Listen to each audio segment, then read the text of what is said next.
महादेवाच्या मंदिरात नंदी हा असतोच, पण नाशिकमध्ये जगातील एकमेव असं मंदिर आहे की जिथे नंदी नाही. काय आहे यामागचं कारण? चला जाणून घेऊया. नाशिकमधील गोदावरी तिडी रामकुंड परिसरामध्ये श्री कपालेश्वर मंदिर आहे. हे जगातील एकमेव असं मंदिर आहे की ज्या ठिकाणी नंदी नाही. सुमारे 700 वर्षे परंपरा असलेल्या मंदिरात नंदी नसण्यामागे एक पुरातन आख्यायिका प्रसिद्ध आहे. पद्मपुराणात अशी कथा सांगितली जाते की भगवान शंकरांना ब्रह्महत्येचं पातक मिळालं होतं. ते त्रिखंडात फिरले आणि त्याचं प्रायश्चित्त त्यांना काही सापडेना. त्यावेळेला नंदींनी शंकरांना सल्ला दिला की नाशिकला अरुणा, वरुणा आणि गोदावरी अशा 3 नद्यांचा संगम आहे.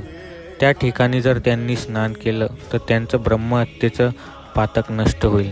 नंदीच्या सांगण्यावरून भगवान शंकरांनी नाशिकमधल्या संगमावर स्नान केलं. त्यांचं ब्रह्महत्येचं पातक त्या ठिकाणी नष्ट झालं.